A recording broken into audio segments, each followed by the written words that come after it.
बऱ्याच वेळेला आपल्याला मराठी असेल तर सोपं वाटतं वाचायला. काळाच्या ओघामुळं संस्कृतमध्ये काही वेळेला वाचताना आपल्याला अडचणी येतात किंवा अर्थ समजायला आपल्याला अवघड वाटतात. आणि ते पुस्तक जे आहे ते अष्टांग हृदयाचं, जसे आपले श्लोक आहेत तर त्याच गेय पद्धतीने किंवा त्याच वृत्तामध्ये त्याच चालीमध्ये असं हे पुस्तक आहे. म्हणजे रागादिरोगान सततानुशक्तान अशेषकाय प्रसृतान शेषान औत्सुक्य मोहार तिरांजगानं यो पूर्व वैद्याय नमोस्तु तस्मै असं जे म्हटलंय तसंच औत्सुक्य मोह अरती ह्या सगळ्या गोष्टींचा आपल्याला निराकरण करणारे असे जे सद्गुरू आहेत तर त्यांच्या प्रेरणेने हे झालेलं आहे. आता जेव्हा आपण एखादी गोष्ट वाचतो तर पटकन समजली ना तर पुढे आणखीन त्याच्यामध्ये आपल्याला वाचण्यामध्ये इंटरेस्ट येत असतो. सो जसं आपल्याला म्हटलंय की वेगांत धारेत वात विन्मुद्रक्षवदृक्षुदा निद्राकासश्रम श्वास जृंभाश्रुत झर्तिरेतसा.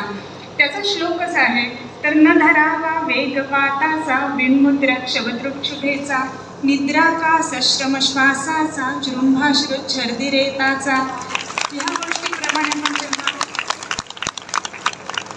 ह्या गोष्टीप्रमाणे जेव्हा आपण ते बघतो ते आपल्याला पाठ करणं पण सोपं जाईल आणि आपल्याला अर्थ पाहणं ह्या गोष्टी पण सोपं जाईल. आणखीन काही महत्त्वाच्या गोष्टी असतात, जसं गजम सिंह इवाकर्षण भजन्नती विनश्यती असं म्हटलंय. तर आता या ठिकाणी गजम सिंह इवाकर्षण असं जे म्हटलंय ना त्याच्यात खूप मोठा अर्थ आहे. मग हे जे शब्द आहेत किंवा ह्या ज्या टर्म्स आहेत ह्या तशाच ठेवल्यात आणि त्याचं एक्सप्लेनेशन आपण पुन्हा त्याच्या खाली दिलेलं आहे. सो तुम्हाला असं जेव्हा वाटतं की ह्याचं आणखीन एक्सप्लेनेशन पाहिजे तर त्या श्लोकाच्या खाली नंबर्स टाकून त्याचं एक्सप्लेनेशन दिलेलं आहे. आणि ह्या सगळ्या गोष्टी करताना संस्कृतचं महत्त्व जे आहे ना ते अबाधित आहेच आहे. त्यामुळे मूळ ग्रंथ वाचायलाच पाहिजे प्रत्येकाने. तर मूळ ग्रंथाच्यासाठी म्हणून ह्या प्रत्येक आपल्या अध्यायाच्या सुरुवातीला QR कोड दिले की ज्याच्यामध्ये ऑडिओ रेकॉर्डिंग्स आहेत संस्कृतची मूळ. सो तुम्ही ते स्कॅन करून ऑडिओ रेकॉर्डिंग पण बघू शकता आणि त्याच्यामध्ये मराठी श्लोकसुद्धा आपल्याला बघायला मिळतात. आणखीन एक याचा महत्त्वाचा भाग मला असं सांगावं असं वाटतं की बरेच जण आता मी रागादिरोगान हा श्लोक म्हटल्यानंतर आता लेक्चर घेणार आहे का काय असं बरेच जणांना वाटत असेल. यूट्यूबवरती तुम्ही बघताय तर ती यूट्यूबची जी सगळी लेक्चर्स आहेत ना त्याचे QR कोड्स पण त्या पुस्तकामध्ये आहेत. तर त्याच्यामध्ये समजा तुम्हाला हा अध्याय लेक्चरच्या स्वरूपात हवा आहे तर तुम्ही स्कॅन करून लेक्चरच्या ठिकाणी पण जाऊ शकता.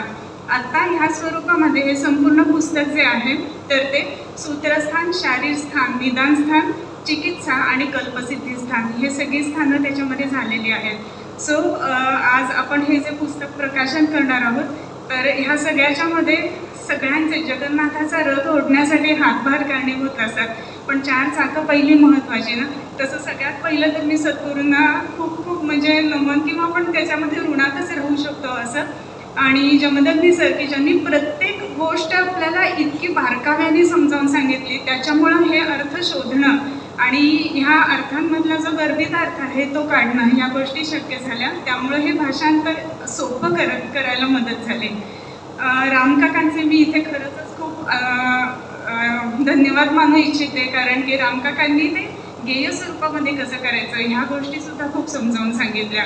सो आजचं हे जे पुस्तक आहे ते तुम्हाला सगळ्यांना खूप उपयोगी पडेल असं मला वाटतं आणि आपल्या विश्व पंढरीच्या स्टॉलवरती ते उपलब्ध आहे. नमस्कार.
नवीन पुस्तकांच्या प्रकाशनाबद्दल श्री धूत पापेश्वर लिमिटेडचं आणि वैद्य गौरी बोरकर मॅडम यांचं खूप खूप अभिनंदन.